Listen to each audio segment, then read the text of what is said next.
Good morning বন্ধুরা। এই দেখো আমাদের এখন আম পাড়া হচ্ছে। এই প্রমির গাছে উঠলো আম পাড়তে, সাথে প্রমিরের বন্ধুও আছে। বেশি আম হয়নি, এবার কম আমই হয়েছে।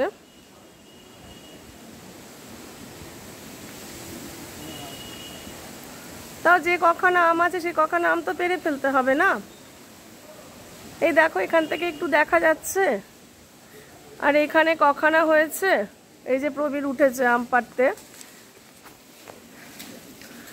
আমি প্রবীরকে বললাম, প্রবীর ফোন করে আমার আমার কাজের দিদির ছেলে, যে তুমি এসো একটু, যদি লোক দিয়ে পাড়াতে পারি।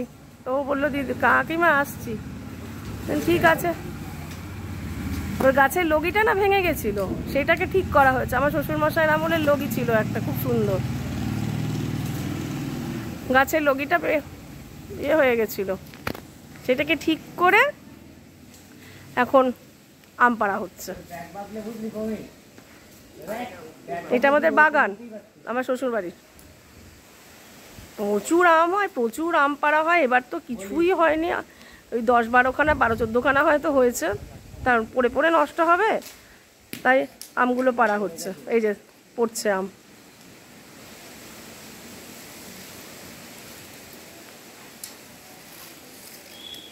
এটা হচ্ছে প্রমিরের বন্ধু, তো প্রমির আম পাচ্ছে।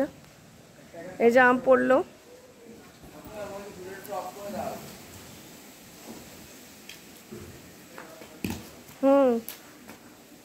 আমগুলো তুলে দিতাম, এক থলি দিয়েছি, থলির মধ্যে তুলে রাখ। 4টে না 5টা পড়লো।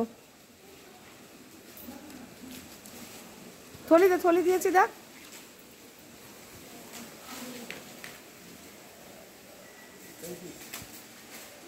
এই যে আম পড়ছে, ওই তো ব্যাগ। কি অবস্থা দেখুন, ঝড়ে বাগানটার যে কি দুর্দশা হয়ে আছে সে আর বলার কথা নয়। এই সেদিন পরিষ্কার করে গেল দীনবন্ধুটা, আবার লোক ডাকতে হবে।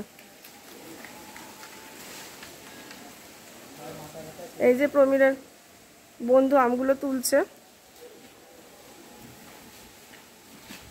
কখনো আমরা কিনে খাই না, আমাদের মানে দোকান গাছেরই হয়, গাছ থেকেই টুকটুক করে পড়ে বা আমরা পাড়িয়ে নিই। ভাবলাম এটার একটা লাইভ দেখাই আপনাদেরকে, ভালো লাগবে। সবাই তো দেখতে পায় না, সবার বাড়িতে গাছ নেই। তবে আমাদের বাড়ি যারা বারাসাত বা উত্তর 24 পরগনা এদিকে থাকে, তাদের সবারই আম গাছ আছে। হাবড়া, অশোকনগর যারা থাকে, বনগা, আমার বাড়ি তো সেখানে, শ্বশুরবাড়ি বারাসাত, এখানে তো আমগুলো হয়। আচ্ছা,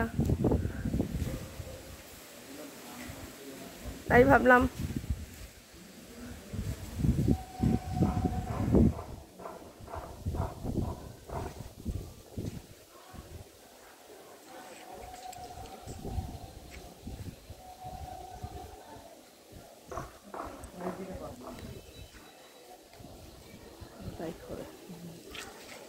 ঠিক আছে, আজকে এই পর্যন্তই রাখলাম। ভালো থাকবেন সবাই, সুস্থ থাকবেন সবাই। লাইক করবেন, কমেন্টস করবেন, শেয়ার করবেন। আশা করি ভালো লাগবে আপনাদের ভিডিওটা। রাখছি তাহলে এখন এই পর্যন্তই।